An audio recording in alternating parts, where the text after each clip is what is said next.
Hi friends, easy ರೆಸಿಪಿಗೆ ಸ್ವಾಗತ. ಇವತ್ತಿನ ವಿಡಿಯೋದಲ್ಲಿ ನಾವು ನೆನೆಸಿರುವ 1 ಕಪ್ ಸಾಬುದಾಣ ಹಾಗೂ 1 ಕಚ್ಚಾ ಆಲೂಗಡ್ಡೆಯನ್ನು ಉಪಯೋಗಿಸಿಕೊಂಡು ಯಾವ ರೀತಿ ತುಂಬ ಟೇಸ್ಟಿಯಾಗಿ ಸ್ನ್ಯಾಕ್ ರೆಸಿಪಿ ಯಾವ ರೀತಿ ಮಾಡ್ಬೋದಂತ ಈ ವಿಡಿಯೋದಲ್ಲಿ ನೋಡೋಣ ಬನ್ನಿ.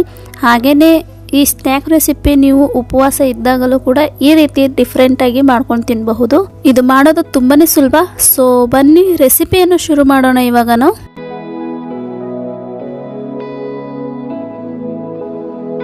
ಇಲ್ಲಿ ನಾನು 1 ಕಪ್ನಷ್ಟು ಸಾಬುದಾಣ ಹಾಗೂ 1 ಮೀಡಿಯಂ ಆಕಾರದಲ್ಲಿರುವ ಆಲೂಗಡ್ಡೆಯನ್ನು ತಗೊಳ್ಳಿ. ಮೊದಲಿಗೆ ಮಿಕ್ಸರ್ ಜಾರ್ನಲ್ಲಿ 1 ಕಪ್ನಷ್ಟು ನೆನೆಸಿರುವ ಸಬ್ಬಕ್ಕಿಯನ್ನು ಹಾಕಿಕೊಳ್ಳಿ ಹಾಗೂ ಈ ಆಲೂಗಡ್ಡೆಯ ಮೇಲಿರುವ ಸಿಪ್ಪೆ ತೆಗೆದುಕೊಳ್ಳಿ. ಸಿಪ್ಪೆ ತೆಗೆದಾದ ನಂತರ ಚೆನ್ನಾಗಿ ಈ ರೀತಿ ಚಿಕ್ಕದಾಗಿ ಕಟ್ ಮಾಡ್ಕೊಳ್ಳಿ. ಆಲೂಗಡ್ಡೆ ಈ ರೀತಿ ಚಿಕ್ಕ ಚಿಕ್ಕ ಪೀಸಸ್ ಆಗಿ ಕಟ್ ಮಾಡಿದಾದ ನಂತರ ಒಂದ್ಸಲ ಚೆನ್ನಾಗಿ ತೊಳೆದುಕೊಳ್ಬೇಕು. ತೊಳೆದಾದ ನಂತರ ಇವಾಗ ಮಿಕ್ಸರ್ ಜಾರ್ನಲ್ಲಿ ಹಾಕಿಕೊಳ್ಳಿ. ಆಲೂಗಡ್ಡೆ ಪೀಸಸ್ ಅನ್ನು ಮಿಕ್ಸರ್ ಜಾರ್ನಲ್ಲಿ ಹಾಕಿದಾದ ನಂತರ ಇವಾಗ 1 ಟೇಬಲ್ ಸ್ಪೂನ್ ಅಷ್ಟು ಜೀರಿಗೆ ಹಾಕಿಕೊಳ್ಳಿ ಹಾಗೂ 2 ರಿಂದ 3 ಹಸಿಮೆಣಸಿನಕಾಯಿಯನ್ನು ಹಾಕಿಕೊಳ್ಳಿ. ಹಸಿಮೆಣಸಿನಕಾಯಿ ನಿಮ್ಮ ಟೇಸ್ಟ್ ಅನುಸಾರವಾಗಿ ನೋಡಿಕೊಂಡು ಹಾಕಿಕೊಳ್ಳಿ. ಇವಾಗ ಇದರಲ್ಲಿ ಸ್ವಲ್ಪ ಕೊತ್ತಂಬರಿ ಸೊಪ್ಪನ್ನು ಹಾಕಿಕೊಳ್ಳಿ. ಉಪ್ಪು ಹಾಕಿಕೊಳ್ಳಿ ರುಚಿಗೆ ತಕ್ಕಷ್ಟು. 1 ಚಮಚದಷ್ಟು ಲಿಂಬೆ ಹಣ್ಣಿನ ರಸವನ್ನು ಹಾಕಿಕೊಳ್ಳಿ.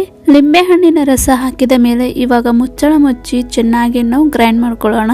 ಗ್ರೈಂಡ್ ಮಾಡ್ಕೊಂಡಿದಾದ ನಂತರ ಇವಾಗ ಮಿಕ್ಸರ್ ಜಾರ್ನ ಮುಚ್ಚಳವನ್ನು ತೆಗೆದುಕೊಳ್ಳೋಣ. ತುಂಬಾ ಚೆನ್ನಾಗಿ ಗ್ರೈಂಡ್ ಆಗಿದೆ. ಇಲ್ಲಿ ನೋಡ್ತಾ ಇರಬಹುದು ವೀಕ್ಷಕರೇ, ಸಬ್ಬಕ್ಕಿ ಹಾಗೂ ಆಲೂಗಡ್ಡೆ ಚೆನ್ನಾಗಿ ಒಂದಕ್ಕೊಂದು ಹೊಂದ್ಕೊಂಡಿದೆ. ಈ ರೀತಿ ಸ್ಮೂತ್ ಪೇಸ್ಟ್ ಆಗುವವರೆಗೂ ಚೆನ್ನಾಗಿ ನಾವು ರುಬ್ಕೊಳ್ಬೇಕು. ರುಬ್ಕೊಂಡಿರುವ ಈ ಪದಾರ್ಥವನ್ನು ಒಂದು ಬೌಲ್ನಲ್ಲಿ ತೆಗೆದುಕೊಳ್ಳೋಣ.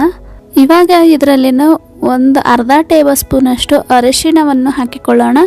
ಅರಿಶಿಣ ಹಾಕಿದ ಮೇಲೆ ಚೆನ್ನಾಗಿ ಒಂದ್ಸಲ ಈ ರೀತಿ ಚಮ್ಮಚನಿಂದ ಮಿಕ್ಸ್ ಮಾಡ್ಕೊಳ್ಳಿ. ಚೆನ್ನಾಗಿ ಮಿಕ್ಸ್ ಮಾಡ್ಕೊಂಡಿದ್ದಾಗಿದೆ. ಇವಾಗ ನಾವು ನೆಕ್ಸ್ಟ್ ಪ್ರೊಸೆಸ್ಗೆ ಹೋಗೋಣ ಬನ್ನಿ. ಗ್ಯಾಸ್ ಆನ್ ಮಾಡಿಬಿಟ್ಟು ನಾನು ಮೊದಲೇ ಎಣ್ಣೆಯನ್ನು ಕಾಯಕ್ಕಿಟ್ಟಿದ್ದೇನೆ. ಎಣ್ಣೆ ಚೆನ್ನಾಗಿ ಕಾದಾದ ಮೇಲೆ ಮಾಡಿರುವ ಈ ಮಿಶ್ರಣವನ್ನು ಕೈಯಿಂದ ಈ ರೀತಿ ನಿಧಾನವಾಗಿ ಚಿಕ್ಕ ಚಿಕ್ಕ ಪೀಸಸ್ಗಳಾಗಿ ಎಣ್ಣೆಯಲ್ಲಿ ಬಿಡಿ. ನಾನಿಲ್ಲಿ ಚಿಕ್ಕ ಚಿಕ್ಕ ಪೀಸಸ್ಗಳಾಗಿ ಮಾಡ್ಕೊಳ್ತಾ ಇದ್ದೇನೆ. ನಿಮಗೆ ಯಾವ ರೀತಿ ಬೇಕೋ ಆ ರೀತಿ ಚಿಕ್ಕದು ದೊಡ್ಡದು ನಿಮ್ಮ ಅನುಸಾರವಾಗಿ ಈ ಪಕೋಡವನ್ನು ಮಾಡ್ಕೊಳ್ಬಹುದು. ಕಡಾಯಿನಲ್ಲಿ ಎಷ್ಟು ಹಿಡಿಯುತ್ತೋ ಅಷ್ಟೇ ಹಾಕಿಕೊಳ್ಳಿ ಈ ಮಿಶ್ರಣವನ್ನು. ಎಣ್ಣೆಯಲ್ಲಿ ಹಾಕಿದಾದ ನಂತರ ಗ್ಯಾಸ್ ಮೀಡಿಯಂನಲ್ಲಿಟ್ಟು ಚೆನ್ನಾಗಿ ಫ್ರೈ ಮಾಡ್ಕೊಳ್ಳಿ. ಗೋಲ್ಡನ್ ಕಲರ್ ಬರುವವರೆಗೂ ಚೆನ್ನಾಗಿ ಎಣ್ಣೆಯಲ್ಲಿ ಫ್ರೈ ಆಗಿದೆ. ಗೋಲ್ಡನ್ ಕಲರ್ ಕೂಡ ಬಂದಿದೆ, ಇಲ್ಲಿ ನೋಡ್ತಾ ಇರಬಹುದು. ಇವಾಗ ಇದು ಆಗಿದೆ. ಒಂದು ಪ್ಲೇಟ್ನಲ್ಲಿ ತೆಗೆದುಕೊಳ್ಳೋಣ. ಪೂರ್ತಿಯಾಗಿ ತೆಗೆದುಕೊಂಡಿದ್ದೇನೆ. ನಿಮಗೆ ಕೈಯಿಂದ ಪ್ರಾಕ್ಟೀಸ್ ಇರಲಿಲ್ಲ ಅಂದರೆ ಈ ರೀತಿ ಚಮ್ಮಚನಿಂದ ಕೂಡ ನಿಧಾನವಾಗಿ ಎಣ್ಣೆಯಲ್ಲಿ ಹಾಕಿಕೊಂಡು ಫ್ರೈ ಮಾಡ್ಕೊಳ್ಬಹುದು. ಆದರೆ ಚಮ್ಮಚನಿಂದ ಈ ಭಜ್ಜಿ ಅಥವಾ ಪಕೋಡ ಮಾಡಿಕೊಂಡ್ರೆ ಶೇಪ್ ಚೆನ್ನಾಗಿ ಬರುವುದಿಲ್ಲ, ಟೇಸ್ಟ್ ಚೆನ್ನಾಗಿರುತ್ತೆ. ಪ್ರಾಕ್ಟೀಸ್ ಇರಲಿಲ್ಲ ಅಂದರೆ ಚಮ್ಮಚನಿಂದ ಹಾಕಿಕೊಳ್ಳಿ. ಪ್ರಾಕ್ಟೀಸ್ ಇದ್ರೆ ಕೈಯಿಂದನೇ ಹಾಕಿಕೊಳ್ಳಿ. ಕೈಯಿಂದ ಹಾಕಿಕೊಳ್ಳೋದರಿಂದ ತುಂಬ ಚೆನ್ನಾಗಿ ರೌಂಡ್ ಶೇಪ್ ಬರುತ್ತೆ. ಈ ರೀತಿಯಾಗಿ ಇವಾಗ ಎಲ್ಲಾನು ಚೆನ್ನಾಗಿ ಗೋಲ್ಡನ್ ಕಲರ್ ಬರೋವರೆಗೂ ಫ್ರೈ ಮಾಡ್ಕೊಂಡಿದ್ದೇನೆ. ಇಲ್ಲಿ ನಾನು ಮಿಕ್ಕಿದ್ದು ಹಿಟ್ಟಿನಿಂದ ಕೂಡ ಇದೇ ರೀತಿಯಾಗಿ ಎಣ್ಣೆಯಲ್ಲಿ ನಿಧಾನವಾಗಿ ಹಾಕಿಕೊಂಡು ಫ್ರೈ ಮಾಡ್ಕೊಳ್ಳಿ.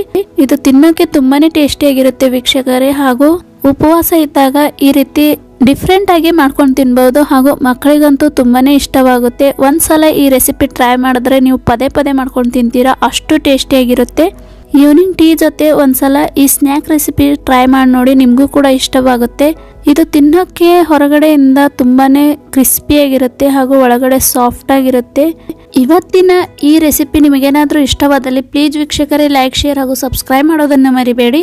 ಮತ್ತೆ ಸಿಗೋಣ ಹೀಗೆ ಒಂದು ಇಂಟ್ರೆಸ್ಟಿಂಗ್ ಆದ ರೆಸಿಪಿ ಜೊತೆಗೆ. Thank you.